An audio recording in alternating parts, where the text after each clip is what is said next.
clash. Okay, kalau yang asalnya negara Islam satu pemerintah dan tidak boleh ada parti-parti. Okay? Dan tidak boleh ada yang pemberontak dia nama burat, ada hukum yang tertentu. Okay? Takzir lah, dibunuh. Apa pun yang pentingnya kita balik kembali pada perbincangan kita. Sekarang ni kalau negara tu dia mengambil undang-undang yang bukan berunsur Islamik. Okey. Jadi tak sesuai nak dia apa? Dikatakan bahawa parti lain adalah parti-parti, hukumnya burat. Hukumnya adalah pemberontak, tak sesuai. Kan? Pernah baca benda-benda ni kan? Kadang-kadang dekat paper keluar benda tu. Kan bahawa parti itulah kan. Kan? Parti pembangkang tu adalah burat apa semua, tak sesuai dalam konsep ataupun senario yang berlaku sekarang ni di Malaysia. Okey. Itu beberapa kekeliruan lah yang perlu diberikan perhatian. Kerana kalau kita kata burat, artinya hukum dia dahsyat, hukum dia boleh dibunuh. Kan? Sedangkan dalam undang-undang demokrasi kan yang diambil tu boleh dibunuh kau. Siapa yang buat satu parti boleh bunuh tak? Tak boleh kan? Okey. Okey, jadi di situ okey, yang keempat dah selesai. Muawiyah tak beri bai'ah dan Ali telah menyediakan tentera untuk mengambil bai'ah daripada Muawiyah. Kelima, apabila Ali keluar menuju ke Syam, Aisyah radhiyallahu anha bersama Talha dan Az-Zubair telah keluar dari Mekah untuk dengan tujuan mewujudkan pendamaian. Okey. Aisyah, Talha dan Az-Zubair telah keluar dari Madinah ke Mekah. Okay, selepas pembunuhan Osman, Ali dilantik apa semua, mereka dipaksa memberi bai'ah. Jadi mereka telah keluar ke Mekah untuk menjauhkan dirilah. Dan ini pun satu benda yang kita kena perhatikan. Kalau kita tak boleh menghadapi sesuatu perkara, maka jauhkanlah diri. Betul tak? Kan? Kita perhatikan kita perhatikan kenapa Aisyah keluar, Talha keluar, Zubair keluar. Dia bersikap berkecuali nak keluar kan? Dia baik-baik amat apa betul dia keluar. Kerana mereka merasakan mereka tak mampu nak berada dalam apa dia panggil tu, dalam konflik tersebut. Okey. Dan begitu jugalah kita akan perhatikan nanti dalam pertempuran di antara ataupun perbalahan di antara Ali dan juga Muawiyah, ada di kalangan sahabat yang berkecuali. Okey, tidak memberi sokongan kepada Ali dan tidak juga memberi sokongan kepada Muawiyah. Antaranya ialah Ibnu Umar radhiyallahu anhu arda. Okey.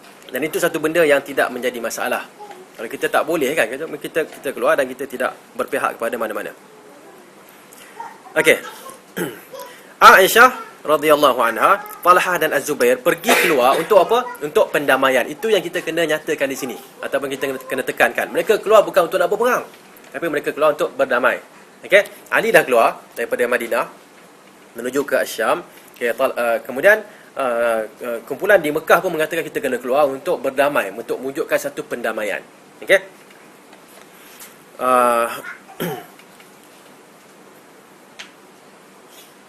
Okey. Semasa dalam perjalanan, Aisyah radhiyallahu anha asalnya tak nak pergi, tak nak keluar, tapi diminta kedudukannya sebagai ummul mukminin kan, ibu kepada orang yang beriman, pastilah akan diberikan penghormatan yang tinggi. Jadi mereka mengatakan tolonglah keluar bersama supaya semoga Allah Subhanahu Wa Taala dengan wujudnya engkau dalam kumpulan kami nanti dapat kita bersatu kembali. Okey. Dan Aisyah radhiyallahu anha bila pergi ke bila dah keluar tu sampai ke satu tempat di Iraq namanya Al-Hawab. Hawab. Okey.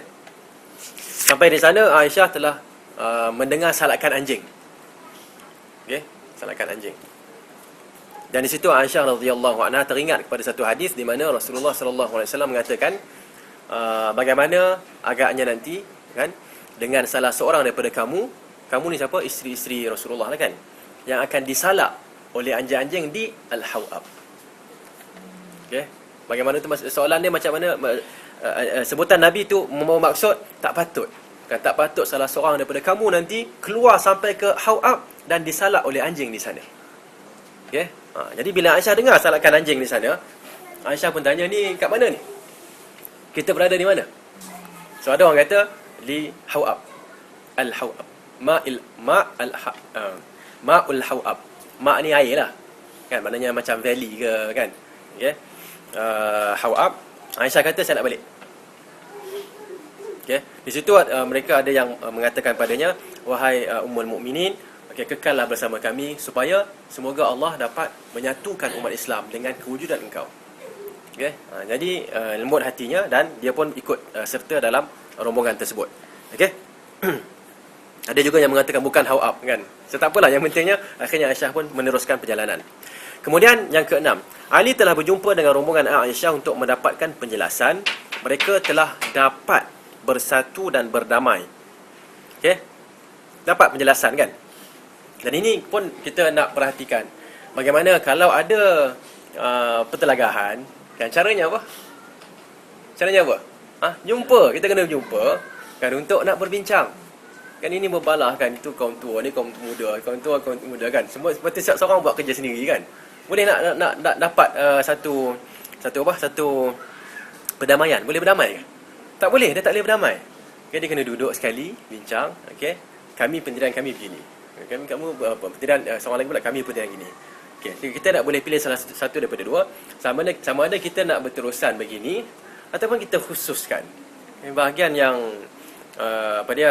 yang berunsur bid'ah tu kamu ambil kan. Bahagian berunsur sunnah kami ambil. Macam mana? Okey tak? Kan? Lebih baik kot agaknya daripada kita duduk bergaduh ke. Kemungkinan lah kan. Ini cadangan je lah. Okey. Kalau nak jelas, okey, dan kita nyatakan di situ, kalau nak berhujah pun berhujah dari sudut ilmiah dan bukan berhujah dari sudut emosi. Kan ada yang hujah dari sudut dia akan mempertikaikan peribadi. Okay, kenapa nak pertikaikan peribadi? Pertikaikanlah maklumat yang dibawa. Okey. So, kita boleh faham di sini Ali telah berjumpa dengan Aisyah, dan ini semua saya lupa nak sebutkan tadi bahawa perkara yang berlaku di zaman para sahabat, okay, khususnya pertelingkahan dan pertelagahan, sepatutnya menjadi apa? Menjadi panduan untuk kita dalam kehidupan kita.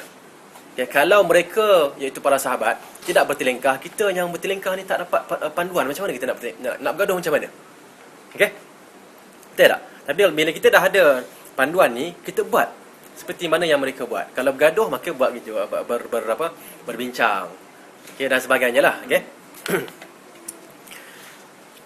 Mereka telah dapat bersatu dan berdamai. Ini yang penting. Mereka telah dapat bersatu dan berdamai. Akan tetapi golongan Khawarij yang merasakan mereka terancam telah mencetuskan huru-hara yang akhirnya menyebabkan peperangan yang dikenali sebagai peperangan Al-Jamal, Ma'rakatul Jamal. Okey? Apa dia huru-hara yang mereka buat ni? Kan perjumpaan tu lebih kurang waktu petang gitu kan, ataupun waktu malam, perjumpaan dah selesai, dah damai, tak berlaku peperangan. Okey, dan biasanya begitulah kalau kita berjumpa, berbincang. Okay, saya tak setuju awak begini, gini. Kata, saya tak buat apa yang tu. Oh, iya ke? Orang kata awak buat? Mana saya tahu? Orang yang cakap. Kita pun panggil balik. Awak kata dia buat gini. Oh, saya masukkan sian-sian. Ataupun, sebenarnya memang yang penyampai berita yang salah. Kadang-kadang begitu kan? Okay? Jadi, bila dah berjumpa Ali dengan Aisyah radhiyallahu anhum, okay, dengan kumpulan mereka, okay, dah berjumpa, dah berbincang, tak ada masalah. Semuanya balik, tak ada hal, tak ada masalah. Selesai.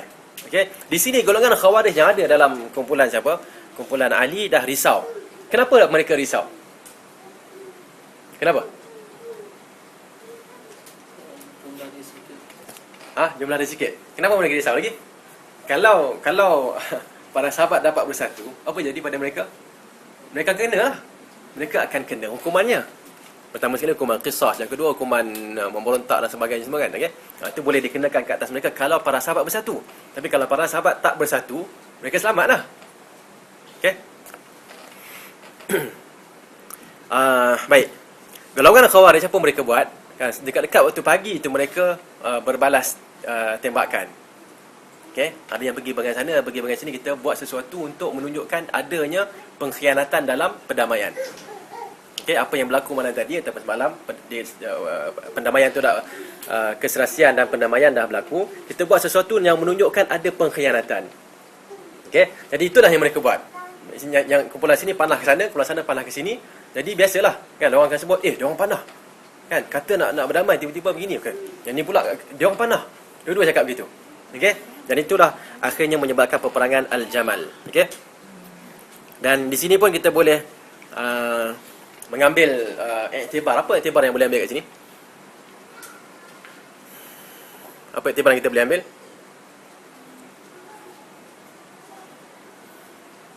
Fikirlah sikit. Out of the box, kan? Think out of the box.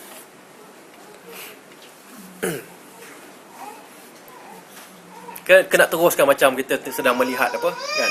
Boleh juga nak buat gitu, kan? Saya ada seorang guru dulu masa di mana, di Madinah tu. Syekh Sulaiman Sulaiman As-Salumi, itu lebih kurang lah.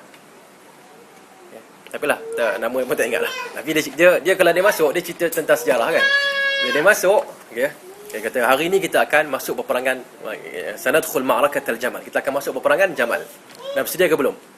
Kita dah bersedia. Okay. Bila dia cerita tu macam tengok TV. Dia cerita tu kamu datangnya begini. Daripada mula sampai habis sudah macam tengok TV. Okay. Kalau nak buat cerita boleh juga kot. Kan? Tapi saya lebih suka setiap satu tu kita berhenti sekejap dan kita ambil iktibar yang kita boleh ambil. Okay. Apa iktibar apa? Nombor 6 tu apa iktibar yang kita boleh ambil? Pertama, saya buatlah yang pertama ialah semakin banyak perjumpaan kita, makin serasi. Okey. Dan antara cara untuk kita nak mewujudkan perdamaian adalah dengan sentiasa ziarah menziarahi. Betul tak?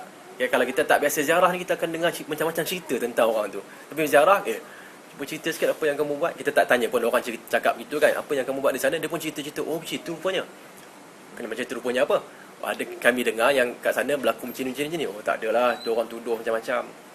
Okey, dia tak dapat berita yang sebenarnya. Selesai, kan? Okey. Yang kedua apa dia? Yang kedua kita kena ingat, okey, makin harmoninya kita, makin ramai orang yang akan yang apa? Yang akan dengki. Betul tak? Okey, dan kita kena pandailah. Kita kena pandai menjaga keharmonian tersebut. Okey. Kalau kita dah damai, kan, cuba bayangkan negara Islam yang damai, negara Islam yang produktif, progresif dah apa semua, kan, orang tak dengki ke, kan? Negara dia walaupun dia kata dia negeri apa dia panggil, dia panggil apa tu, dunia ketiga macam mana dia panggil, pakai dai third world country, kan. Okey, kalau yang first dia panggil apa, first class country. ke economy class, tak tahu, kan. Yang dunia yang dia panggil maju ni, negara-negara yang maju, kalau dia tengok kesejahteraan yang ada pada setengah negara Islam, dia akan rasa dengki. Betul tak? So kita lah di sini yang harus memikirkan bagaimana kita nak menjaga keharmonian yang ada pada kita. Okay? Macam saya sebutkan banyak kali sebelum ni, kan, kawan-kawan kita yang datang daripada negara-negara Islam yang bergolak, mereka mengatakan Malaysia, umat Islam di Malaysia khususnya harus menjaga. Bukan haruslah, wajib. Okay? Wajib menjaga, harus maksudnya wajib. Wajib menjaga apa? Wajib menjaga ketenangan yang ada kat sini. Ketenangan dalam menyampaikan dakwah, ketenangan dalam mengamalkan Islam. Okay? Walaupun kita nampak setengah tempat, susahlah nak bertudung, susahlah tu, susahlah tak ada tempat solat lah apa benda, tapi secara umumnya masih lagi senang nak pergi solat, nak laksanakan solat, syiar Islam ada, kan. Okay? Tidak seperti negara mereka yang nak laksanakan solat di tempat-tempat yang umum pun susah. Okay? Bila solat di airport, kita solat di airport, saya rasa tak ada masalah. Kita dah ada surau lah. Kalau tak ada surau melempah keluar pada orang solat kat luar pun tak ada masalah, kan. Orang tak tengok lah, tak ada bunti tengok macam tu, kan.